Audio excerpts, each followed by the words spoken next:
Put that shovel down and pick up a smartphone. A lot of people are interested, and we've had a lot of pickup that way. I'm Trevor Dunn. I'll show you how to get your driveway plowed with just a few taps. Canada's first hand transplant. Meet the doctors who performed the 14-hour surgery at Toronto Western. They are World Cup salsa champions, and they're from the GTA. No matter what happens in life, you gotta deal with it and don't give up. I'm Maribel Tarouk with their incredible comeback after Daria's broken neck. This is CBC Toronto News.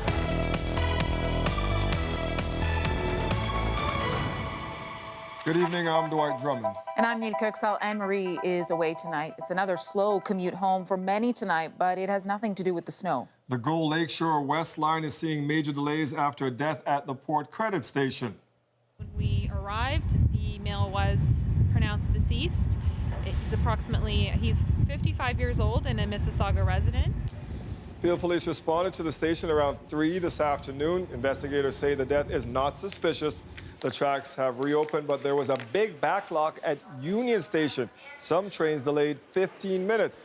You remember it was just 5 days ago that GO saw a disruption on the Lakeshore East line after a pedestrian was hit by a train. Commuters heading north of the GTA can expect a messy night ahead. Snow squalls are expected to hit from Barrie to Mount Forest. Wind will be the issue here in Toronto, blowing around all that snow that dumped on us this morning. Magda Gabrisalasa is live near Bathurst and Queen tonight. So how's the cleanup going, Magda? You know what? It's not too bad right now. You know, we haven't had much snow this winter, and a lot of the people that we were talking to today weren't complaining about it. In fact, they were enjoying the snow. From shoveling to brushing to sledding, the snow-filled sights and sounds of the season are back. I kind of miss it, so it reminds me I'm in Canada. The weather, it's amazing for me because it's the first time for me I see snow.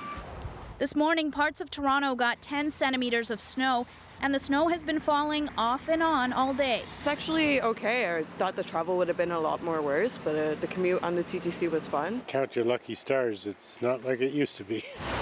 But not everyone is happy. It's actually brutal. I didn't expect it to suddenly just be snowfall. The weather put many people to work. Imbo Kim helped clear this tennis court with his own two-shovel approach. All the shovels get old, you know, so.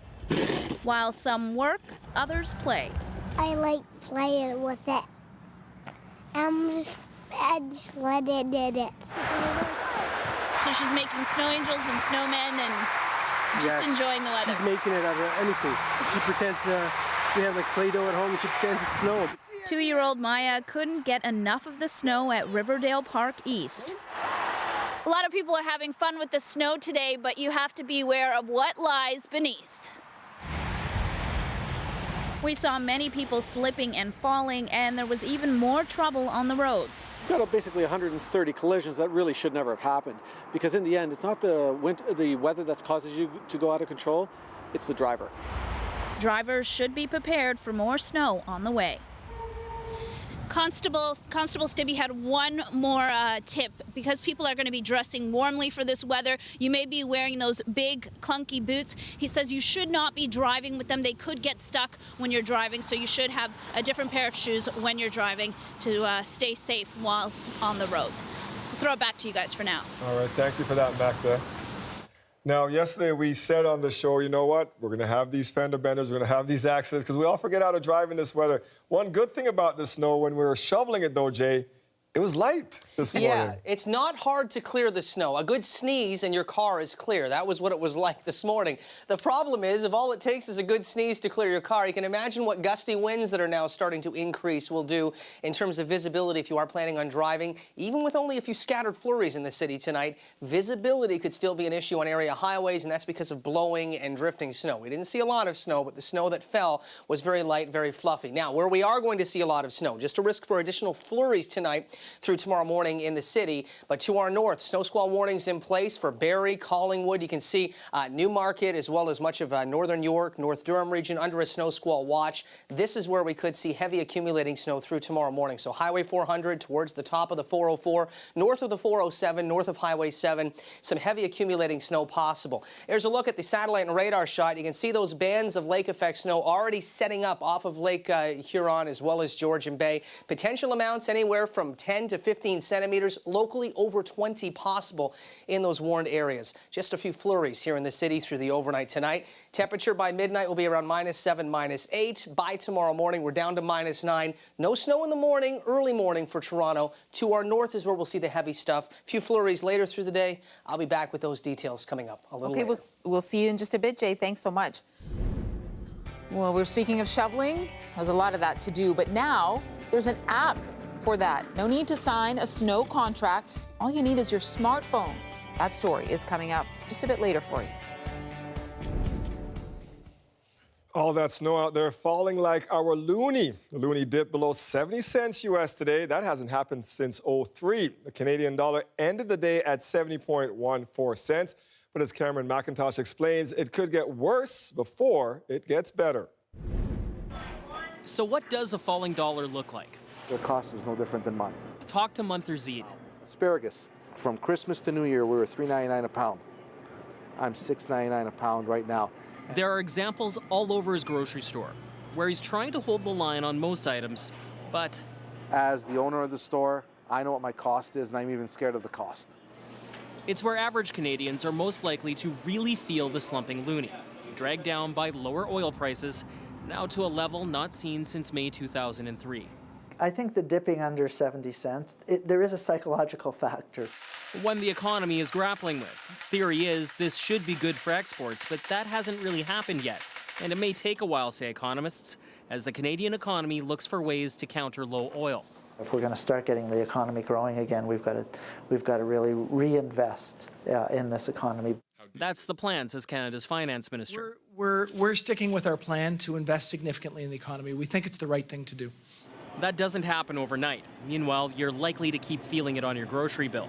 Back at the store, demand is up for smaller portions. We're breaking down produce to make it more economical for people. He doesn't expect to see those prices start moving down. Amid predictions, the loonie could sink even lower. Cameron McIntosh, CBC News, Winnipeg. Today's wintry blast may have you dreaming of warmer weather. The question is, though, can you afford it with the sinking dollar? Natalie Collada headed out today to see what your travel plans might be. Natalie, it seems Torontonians aren't necessarily traveling less, but smarter. That's right. In fact, it's winter weather. It's cooler outside. But one thing that has not cooled for sure is the travel market here in Toronto. Thinking about a vacation? You bet. Traveling south to the States, some are thinking again. We just canceled. Because the dollar's so bad, make me not want to travel, you know? For the first time since 2003, the Canadian dollar today dipped below 70 cents US. It's not as bad as the 61.79 cents in 2002, but it's low enough for some to think about how to stretch their vacation dollars. Reconsider where I travel, when I travel, budgeting for my travel, and hoping that our dollar goes up so that we can take more advantages of those opportunities. The dollar is a story for sure, but this time of year, winter always trumps the dollar. Flight Centre says while overall travel is up slightly compared to last year, where people are going appears to be different. They're going further south to an all-inclusive type vacation in the Caribbean or in Mexico, where they can better define how much their end spend is going to be because they're paying for pretty much everything up front in Canadian dollars. Dusatoy also says some tour companies have increased their capacity this winter. So even with the low dollar, last-minute travelers could still find a deal. Rather than sell a plane that's only three-quarters full, they'll sell seats at below cost to try and at least recoup some of their costs. So that is some potential silver lining to these winter woes some may be feeling today. However, Flight Centre says, guys, there is no guarantee that those prices will drop. One other thing they mentioned that people are doing is lowering the quality of hotel that they're staying at. So instead of a 5-star, staying at a 4-star for a longer period of time, or shortening their trips, but they are definitely still going on their trips. Neil, Dwight. Thanks so much, Natalie. Well, you know what's not dropping? Home prices in Toronto. RE/MAX is laying out proof today of just how red hot the housing market is here. Its numbers show the average price of a home in our city has gone up 214% over the last 20 years. Back in 1996, the average residential price was just over $198,000. Now, watch it climb. It's increased every year since then, topping out at more than $622,000 by the end of 2015. RE/MAX says the market is being fueled by our exploding population, which is now 42% higher than it was back in 1996. Toronto's inside and outside workers are getting closer to job action. One union has voted in favor of a strike, the other is voting today, and both are without contracts. Let's bring in City Hall reporter Jamie Strachan. And Jamie, you spoke with the mayor today. How hopeful is he that a deal can be reached? Well, Dwight, despite the action that the unions are taking, kind of ramping things up towards the possibility of a work stoppage, Mayor Tory remains confident that a deal can be reached today, saying all the right things.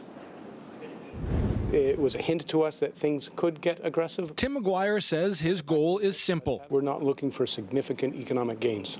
We're looking for stability for our members.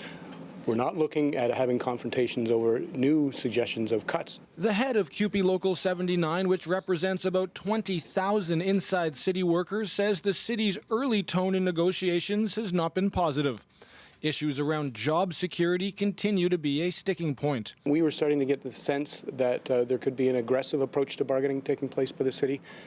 We think now we have a mandate that sends a strong signal to the city to deter if that's the direction it was going to go in. McGuire says his members, which include nursing home workers, public health nurses, and lifeguards, among others, gave leadership an overwhelming mandate to strike as it continues to negotiate with the city. I respect their work and I respect them, but I also respect the people that I serve. Mayor Tory says negotiations this time are different. The city has its financial stresses and strains. It is 2015. It's not 1965 or 1995.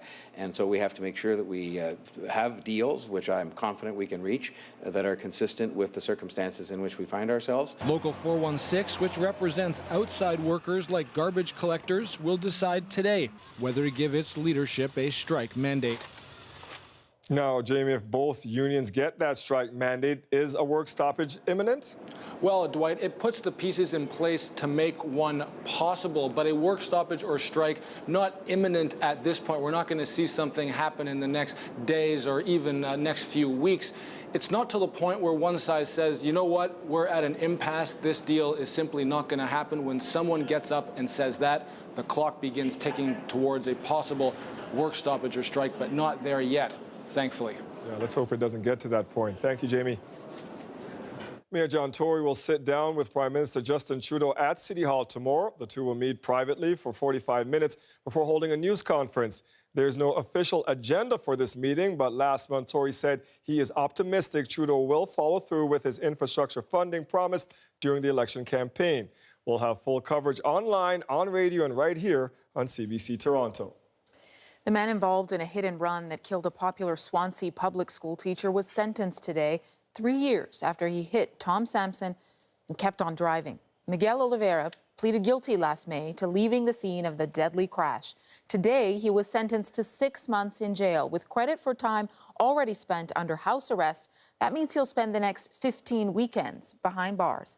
His lawyer calls the sentence, quote, fit and just. And that allows him to reintegrate in society, keep his job, keep his family, and I think that's an important principle of sentencing. Sampson was a grade 2 teacher and a father of 2. He was riding his bike on Davenport at Lansdowne in November 2012 when he was hit.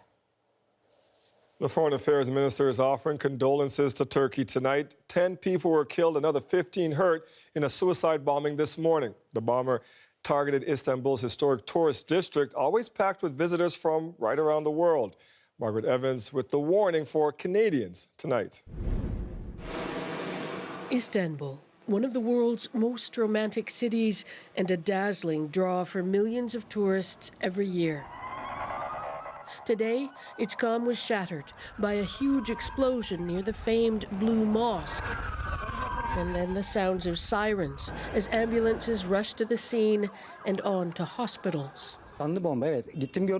It was a suicide bomber, says this eyewitness. I saw body parts. It was very chaotic.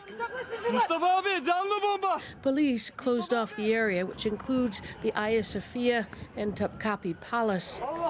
Most of the victims are believed to have been foreigners. Ottawa has urged Canadians in Turkey to exercise caution. Public Safety Minister Ralph Goodale had this to say in London. And it's obviously an ongoing series of events that are deeply troubling and indicate that we collectively in the world have a very serious challenge to face. The Turkish Prime Minister said the attacker was a Syrian suicide bomber, pointing the finger at the Islamic State, or Daesh as it's known.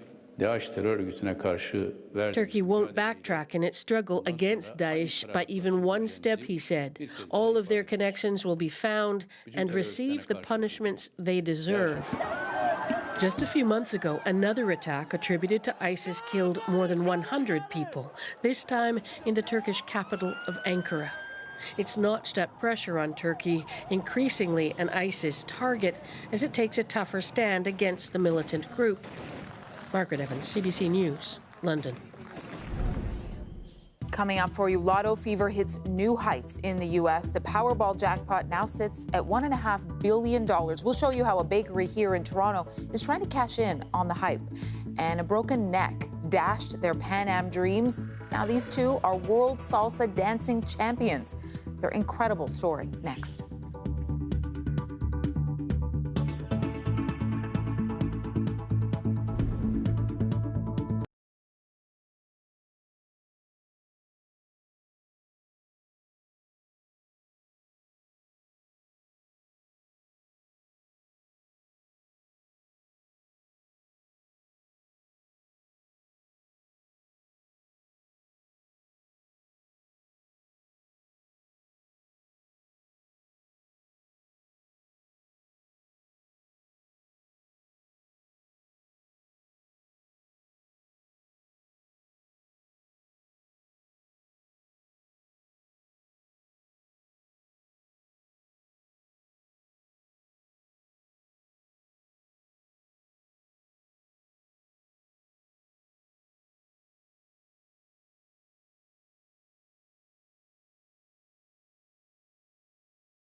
What would you do with 1.5 billion American dollars? That's exactly what ticket holders for the U.S. Powerball jackpot are asking themselves tonight. Nobody won over the weekend, bringing tomorrow night's draw to a record high. As you can imagine, there's a lot of people dreaming big. And as Steven D'Souza reports, even a few Canadians are trying to cash in on the American dream. With cash in hand and hope in their hearts, they're buying a chance to dream. $2, one ticket, a dream come true. Belize, here I come. Across the U.S. today, an estimated 2 million people an hour were buying Powerball tickets. With a jackpot at $1.5 billion and sure to rise, everyone has a plan for the winnings. A lot of charity, a lot of family and friends, very well taken care of. Amen. Nice vacation, open up another business, that kind of thing. And charity, let's not forget that. Well, I have 7 kids, so college, number one. And then put a lot of it away. The odds of winning are 1 in 292 million, so you have a better chance of getting struck by lightning or becoming president. So what happens if by some miracle you do actually win? Experts say put those dreams on hold and come up with a plan. Well, they certainly need a tax lawyer. Tax lawyer Michael Kuznitsky has represented a dozen past lottery winners. He says get a team of accountants and lawyers in place because rushing to spend is the biggest mistake. Allow both creditors, friends, distant friends, family members to ask you for money and put pressure on you before you have your full plan in place. Thank you. That also goes for Canadians who are driving down to the U.S. hoping for a chance to win. We come here and drop a lot of money on a regular basis. We shop in the U.S. a lot. So we give to you, it's time you give back. In the U.S., even with federal tax on the jackpot around 40%, plus state tax, players say it's a small price to pay. You can't win it if you're not in it, right? The draw goes tomorrow night. Steven D'Souza, CBC News, New York. And for Canadians who can make the trip south of the border, there are still ways for you to keep those Powerball dreams alive. A Toronto bakery is hosting a ticket giveaway. We decided that the baker is going to give away the dough. And I hope that somebody wins here. I hope somebody from Toronto wins. Check out the lineup. A bit of snow didn't discourage these people from getting their chance at $1.5 billion. World-class Bakers on St. Clair near Bathurst is giving customers one Powerball ticket for every $20 spent. 2 at a time. Thanks. Thank you. 2 at a time, 2 at a time. He said just wait. Fire regulation. Hectic. But it's all right, you know, who knows? Once a chance of a lifetime, right?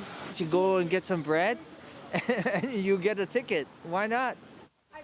I've never seen a lineup at that bakery. The bakery's manager says tickets went so quickly today, she's planning on making another trip to Buffalo tonight to buy 500 more. Those will be up for grabs tomorrow. There go a whole bunch of New Year's resolutions in one fell swoop. Well, a pair of GTS salsa dancers recently found themselves battling the odds. Last year, Daria Novoselova broke her neck during a practice session. Doctors told her she may never dance again. But as our Marivel Tarouk shows us, the pair returned to the stage better than ever.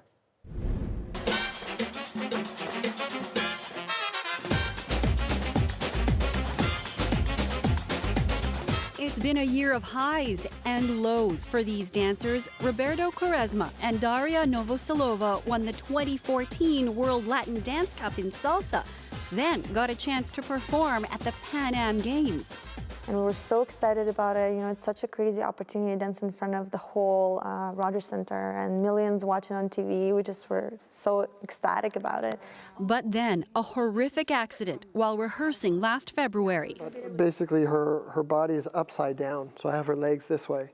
And I don't know if you know about wrestling, but it's like a pile driver type of thing. Roberto fell on top of Daria. The result, a broken neck. They said that I was very lucky. If I hit my neck, my head a little bit harder, I could be in a wheelchair. Daria underwent surgery and wore a neck brace until June. Roberto stopped dancing entirely. Dancing, it was the last thing on my mind because I put the competing to the side, and you know what? let's just make sure that you're okay. But as soon as her neck brace came off, Daria was back on the dance floor, Roberto right by her side, determined to compete in the next World Cup. 5, 6, 7, 3. Their coach knowing they had only 3 months to prepare, while other dancers had a year. For Daria, being able to dance, and even for Rob to be able to see her dance after what happened, and all that guilt feelings and stuff, is what really pushed them harder than anybody else. That and a little inspiration from Toronto's most famous rapper. You have to tell me what you warm up to before you take to the stage to perform. Yeah, it's not classical music. Yeah, or salsa. No salsa. No. It's actually, I would like Drake, Eminem, Yeah. what else we got? Like, Started from the bottom, like just hardcore, down to earth, rugged. And then in December, they stepped on the dance floor to defend their World Cup title. Got so many things were going through my mind. I was just, first of all, I was very happy and grateful to be there, to be dancing again, doing what I love most. As they say, they left it all on the dance floor. Right there, like, we did it. We did Yeah, it. it was just the craziest relief. We just started crying because honestly, I couldn't believe that it actually happened. I imagined this moment for so many times, right? As for a three-peat, they've decided not to plan too far into the future. Marivel Tarouk, CBC News, Toronto. Nice moves there. Coming up, doctors at Toronto Western make history. We'll hear from the surgeons behind Canada's first arm transplant. Plus, I'm Trevor Dunn. How's your back? With all this snow, it was time to break out the shovels for many of us today. Now there's an app for that. I'll take a look at what's being called the Uber for snowplows, coming up next.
Welcome back. There's nothing quite like waking up to mounds of fresh snow, all that sparkle, and all that shoveling just waiting to be done. And this morning, many people bundled up early to clear their driveways.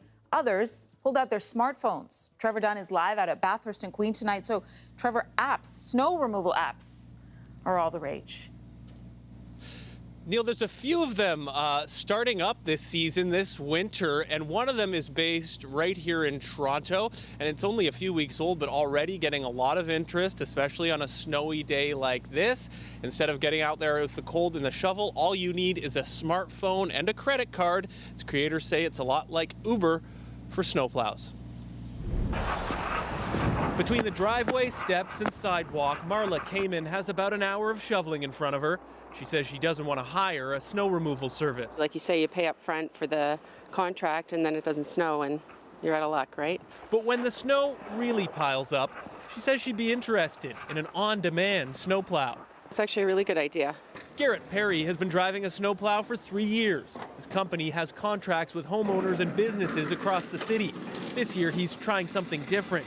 Eden is a smartphone app that connects snowplow drivers with clients. It has a notification, so you set your radius to up to 30 kilometers, and based on that, you can pick up calls. Perry picks up calls from the app between his contract jobs. Or I could turn it on after I've already completed my route and take jobs. So it's a great method for contractors to make a little bit of extra money. Once you've set up your account, the developers of the app say their target market is homeowners who don't want a snow removal service for the whole winter, just when they need it. we're also finding a lot of people want to order the service for somebody else. So say an older parent or a child who's living at university in a house and probably won't do it themselves. Eden's rates are based on the size of the property, about $40 for a two-car driveway.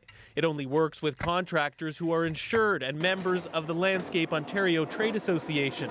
Other similar apps are starting to appear, all claiming to make getting your driveway plowed quicker and easier. Invoices, keeping in track of who's gotten paid and who has yet to pay, getting in touch with the homeowners, being home, etc. We've simplified all of that by having payment directly through the app. It's very fast, very secure, and always goes to the right person. Now, one similarity between Uber and Eden that its creators are hoping to avoid is all the friction between Uber and traditional cab companies. Eden's creators says they don't want to take business away from traditional snow removal companies or drivers. They want them to use the app to get more business, connect to more customers through the app. Hopefully, there's still a market for the neighborhood kid out there with a shovel. Reporting live from Bathurst and Queen, I'm Trevor Dunn. Hope so too, Trevor. Thank you. We're going to check back in with Jay. Wanted to let you know in just a few minutes to give you a sense of what we're expecting weather-wise throughout the week. He'll be here in just a few minutes. A day after the death of rock legend David Bowie, tributes continue to pour in all over the world and right here in Toronto. Tonight, the band Holy Holy is performing at the Opera House in memory of the music icon. That's where we find our Greg Ross live. And Greg, this band includes some of Bowie's former colleagues. Yeah, two men that knew David Bowie very well throughout his career will be performing here at the Opera House tonight. I'm talking about Bowie's former drummer, Mick Woodmansey, as well as longtime Bowie producer and bass guitarist, Tony Visconti, both members of the band Holy Holy. Now, this show has been booked since November, but as you can imagine, after the news of Bowie's passing, this has quickly become a tribute to the legendary rocker. Now, there have been tributes all over the world, some big ones in and around the London area where Bowie was from. Fans also gathering in places like Los Angeles and New York, but maybe none quite as special as the one that we're going to be having here tonight with two performers that were so close to David Bowie. I'll talk to the man who actually promoted this show here tonight, as well as some of these fans that are already braving the cold and lining up to get into this show, and they say they're expecting a lot of emotion to come from the stage tonight. It's going to be the first show that they're going to play since he passed away.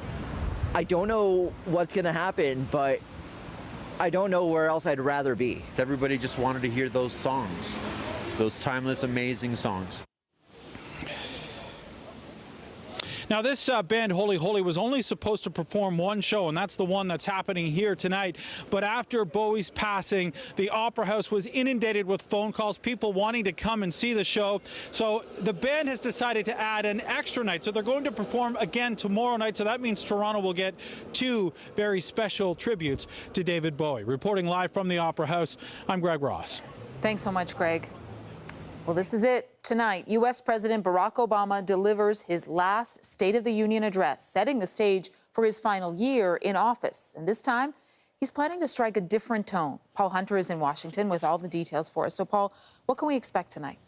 Well, the usual part of the answer is this. Barack Obama will say the State of the Union is strong, as he said every State of the Union since he's been in office. You sort of have to say that, as it turns out. This one, though, being his final, will be different than previous speeches in that it's expected, he'll keep away from grand promises for the next 12 months and steer more toward, his idea of where the country ought to be going in more general terms. Big ideas, but no legislative proposals. A non-traditional State of the Union, they're calling it. He'll certainly pat himself on the back and talk about the strength of the U.S. economy and his role in bringing it back from the cliff as it was on in 08-09. He'll talk about, growth in U.S. innovation on his watch and his steps in the fight against terrorism, same-sex rights, Obamacare, kind of a greatest hits from his perspective. Because not only is this his last one of these, it's likely the last mega stage he'll have on which to shape his legacy.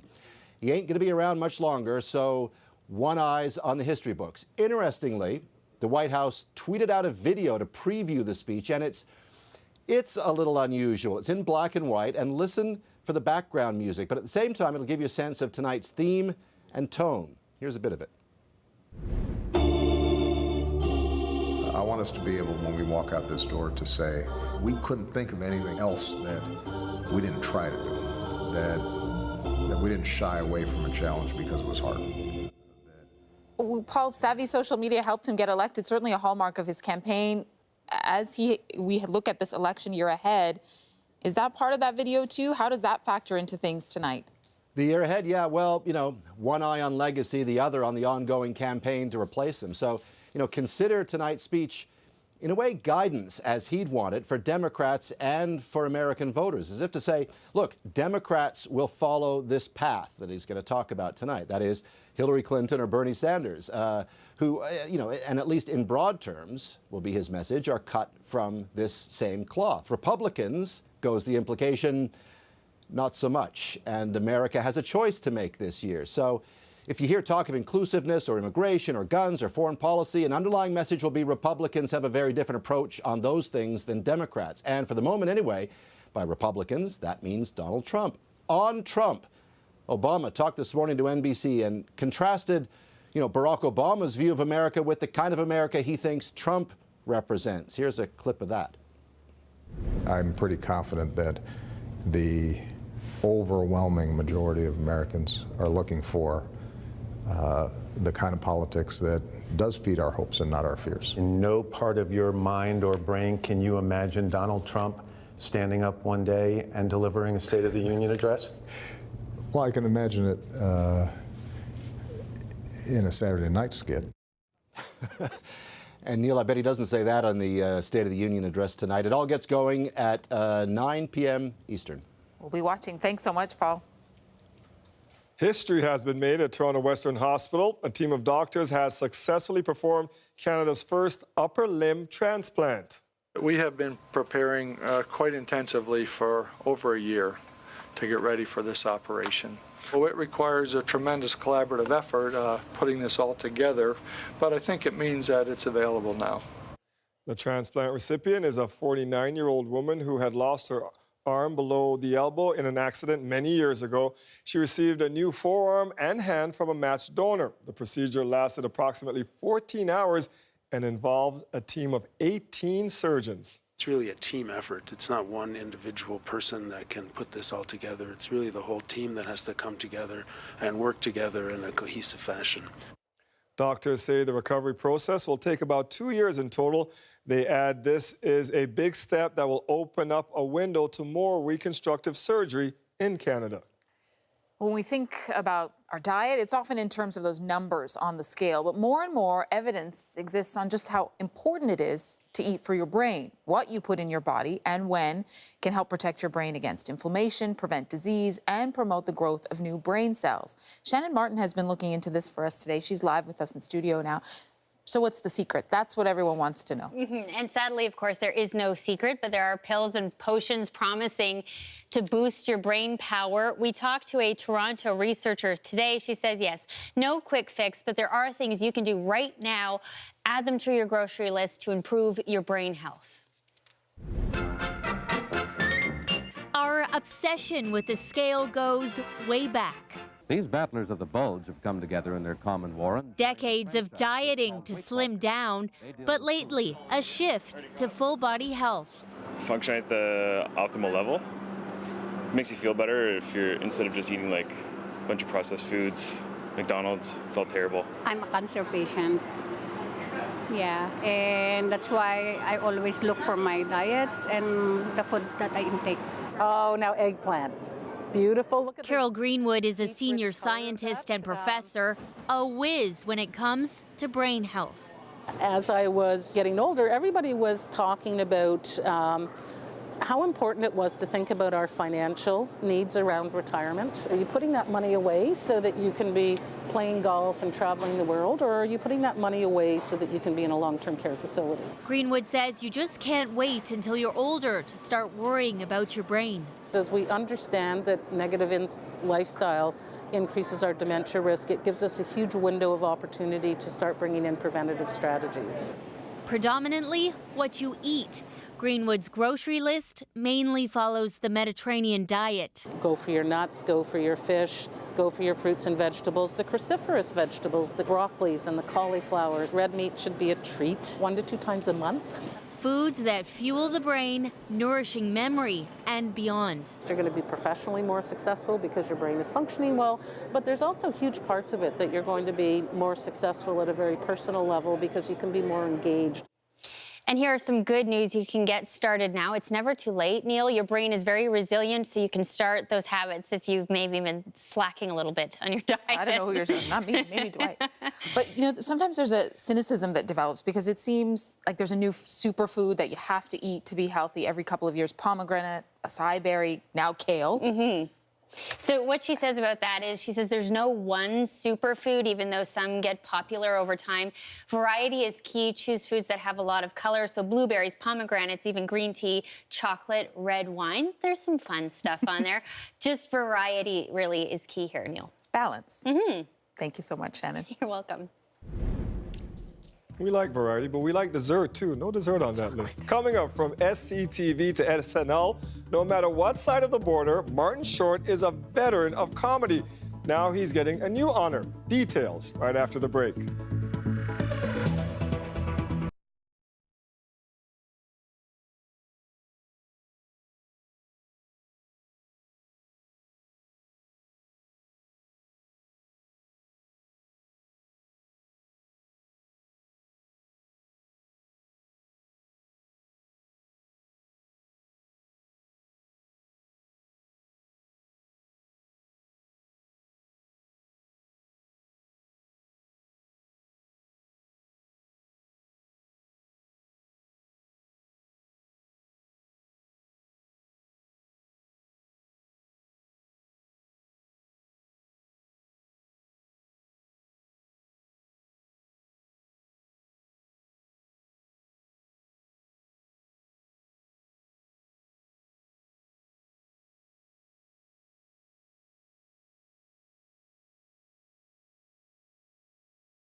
Yes, there was snow today, but no, it wasn't a snow day for students. Not that some of them didn't try to convince the TDSB it should be. One student tweeted this at the school board this morning: "Close school, it's too cold to leave our houses." Yeah, right. The response, quick from the TDSB, got ahead of them. What? It's -4 in January and in Canada. This is great. 2 words from years past. Polar vortex. Melody, tried again. Persistence. Warning students would get buried in the snow. The TDSB fired back, buried in snow up to their ankles, maybe. So Melody finally gave in. Whoever runs this account, you are savage. So good job. Safe to say, she got schooled. Boom. Love that. Whatever. That's fantastic. We've been spoiled for the month of December. Sure. We were No The complaining shock for in a her while, tweets, though. GTA, The not for a outrage. while. up to their ankles. At 5'3", that's up to my knees. That's all I'm saying. 5 centimeters. I'm kidding. But we are looking at heavier snow falling for parts of the GTA, namely north of the city. Lake effect snow, snow squalls. That's what happens when very cold winds out of the west or northwest push across the relatively warm waters of Lake Huron and Georgian Bay. I want to show you this picture I have queued up right now. This was from Christian. This is as a lake effect snow band just a few hours ago moved off of Lake Huron into the Goderich area. That's what it does to visibility. You drive a few kilometers outside of that band of lake effect snow, you're not looking at visibility this bad. It's very narrow, very isolated blizzard, but that is the scene in Goderich, and that is the scene that we're going to see north of the city tonight, up Highway 400. As we see those cold winds pushing across Georgian Bay and Lake Huron, approaching the Barrie area tonight through tomorrow morning, visibility could be an issue. Here's a look at the live shot right now. Oh, by the way, we're only talking about flurries and off and on periods of snow through the overnight tonight. No accumulation in Toronto from that lake effect band that we'll be setting up, but with those winds very gusty, blowing snow could be an issue, and that -6, by the way, feels around -15 with the wind chill. So we are looking at a biting wind chill with gusty winds already across the Golden Horseshoe. -6 in Toronto, -7 in Oshawa, -7 in St. Catharines. Hamilton sitting at -8. It's not what it feels like, though. Closer to -20 in Hamilton with that wind chill. -15 in TO, -14 in Oshawa right now. So biting wind chill as those cold winds push across the lakes to our north and west. Seeing that lake effect snow from Goderich through Kitchener and off of Georgian Bay already affecting areas north of the city along Highway 400, the top of the 404, likely seeing some heavier snow, and that's where we have those snow squall watches and warnings in effect that we showed you earlier. Here's a look at the wind gusts, our forecast wind gusts for this evening, and we can see gusts anywhere from 50 to over 60, approaching 70 kilometers per hour. So even where we're not seeing heavy snow, blowing and drifting snow can reduce visibility. Lake effect snow will at times push into the city tonight, but it's just going to be in the form of flurries. The heavier stuff will be up Highway 400 as we look north of the 407. It's a quick look at what you can expect through the overnight tonight, and we are talking about bitterly cold temperatures, feeling much colder with the wind chill, by the way. Few flurries tonight, few flurries tomorrow. The heavier snow will stay to the north. Let's take a look at that long-range forecast, and we will gradually warm up. -6 tomorrow for a high, up to +3, but a wintry mix on Friday. Don't get too excited about the warm-up. Very short-lived. Much cooler weather pattern settles in for Sunday and through early next week.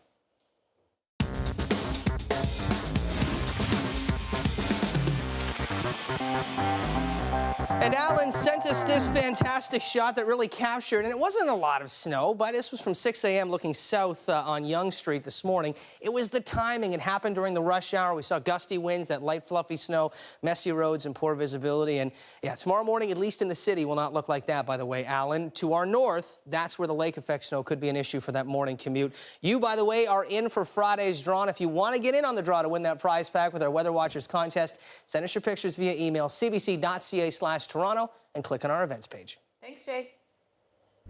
Someone keeps eating my yogurt. What kind of yogurt? They are back. Schitt's Creek returns tonight with a special 2-episode premiere. I said it, Dwight. Yes, Schitt's Creek. did. We'll take you behind the scenes and hear from the stars next.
What does fold in the cheese mean?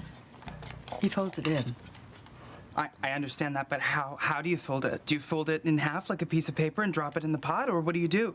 David, I cannot show you everything. Okay, well, can you show me one thing? The Rose family is returning to CBC television tonight in the second season of the premiere. Do I have to say it? I say sugar at home instead of that word. Oh, Dwight. Yeah. Schitt's Creek. Let's just get it out there. It's a town. It's time to get Deal. caught up with the shenanigans of the once wealthy family from last year's runaway hit comedy. Yelena Adzik is here. You could hear her laughing with a look behind the scenes. So we got a taste there. The sarcasm is off the charts. What else can we expect this season? Yeah, I mean, I love saying it. Schitt's Creek. Oh, my. Yeah. Well, listen, it's the name of a town, okay? And this is a town where we know Eugene Levy and his brood. They've lost all their money except for the money that they have in this little town, so they have to live there. And the difference between last season and this season is that last season was all about the fact that, are we going to get out of this town? When are we going to get out of this town? Sell the town, right? Yeah. And then this season is all about, okay, we're really not getting out of this town as soon as we thought. Let's just figure out how we can live and really embrace life. So they're going to try and become a little bit more embracing of what's happening in the local community. I have a couple of shots to show you from behind the scenes of this particular show. It's worth noting that for season 1, they averaged 1 million viewers per episode, which is really great for any Canadian TV show. And it really is one of those that I think for anyone, even if you haven't watched it yet, you can go back and check out the first season on your own. But it really does grow on you, and the characters really build and develop over the season. So it's smart writing, and it's sharp, and it's good for Canada. Yeah, and we all love Eugene Levy. How can you not love Eugene Come on. Levy? All right, so this is a real family affair, both on the screen and off the screen. Totally. Okay, so imagine this. You've got Eugene Levy, and then his son, Dan Levy, who plays his son on the show. He's also the head writer and came up with the concept along with his dad. Then there's the daughter, Sarah Levy, and she plays a waitress in the town. And then his, and his very old-time companion, Catherine O'Hara, back from the SCTV days, right? So I love the story that Catherine O'Hara, she said that she was there when Eugene Levy's son was born and a baby. Wow. And so now to be playing in a show opposite him, she just says it's surreal. She says, thank goodness he's actually good, or it would have been awkward. And we had a chance to catch up with them. So have a look at the two of them talking behind the set. We work well together. We have kind of similar working patterns, and our modus operandi is pretty similar. Yeah, it's just nice. I don't want to say easy, because that doesn't make it sound challenging, because it is challenging, because Eugene's great and I want to, match him as well as I can. But but there's something easy in knowing each other for this long and having worked together and had so many laughs together. I don't know if you could tell who that was. Yeah, with their hat on. That was Catherine O'Hara with that hat. are such It's a big part of part the of it. costumes, and it is huge to try and make them a very affluent and very funny family on air. That airs tonight, by the way, on CBC. And yeah, it's season 2 kickoff. So if you get a chance, tune in. It's a hilarious show. Thanks so much, Yelena. You got it. Eugene Levy, of course, started his career on SCTV. Now, one of his co-stars on that sketch comedy show is receiving a special honor. Martin Short is going to get a Lifetime Achievement Award at this year's Canadian Screen Awards. Oh, baby, what you just did with your eyes, you close them quickly and then you open them. The Hamilton native has been on the cutting edge of comedy for nearly 40 years. You may know him as Ed Grimley or Jiminy Glick on Saturday Night Live, right into Hollywood. You can watch the 2016 Canadian Screen Awards live here on CBC television. The hardware will be handed out here in Toronto on March 13th.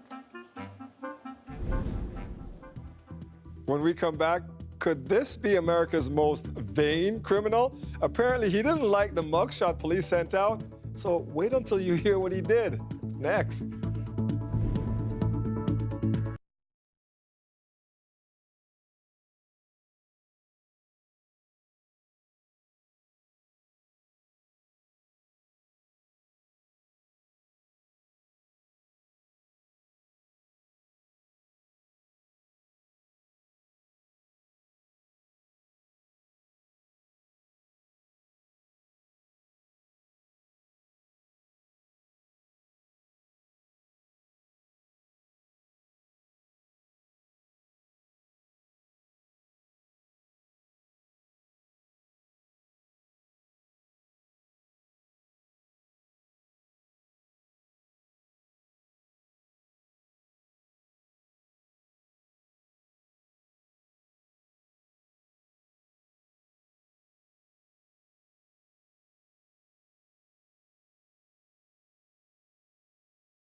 Mike Wise is here now with a look at what he and his team are working on for U411. Neil, we're going to be at a couple of David Bowie memorials tonight, including a performance of Space Oddity by the the group Choir. That's taking place at Clinton's Tavern. We're also going to be talking about a big move by the Yonge Street Mission. Right now, they're Yonge and Gerrard. They help out Toronto street youth. Next year, though, they're going to be heading due west, moving to a new location on Spadina. We're at a meeting with its new neighbors who have some concerns about that. That's tonight at 11. All right, thank you, Mike. Your little song, You're So Vain. I bet you think the song is about you. Well, he knows the story's about him. One of the many downsides to being a criminal, having the whole world know you by your ugly mugshot. Well, one Ohio man is going to some interesting lengths to change that image. Meet Donald Chip Pugh. He skipped court for a drunk driving case, so police put out his mugshots, plural. He then sent them this new version with this message. Here's a better photo. That one is terrible. Police say it's all fine. The more attention he draws to himself, the greater chance he'll eventually be caught. They're all lame, all the shots. Drunk driving, not funny. They are going to catch him. Okay, so And they will, too, because everybody's showing his picture now. you get busted for drunk driving.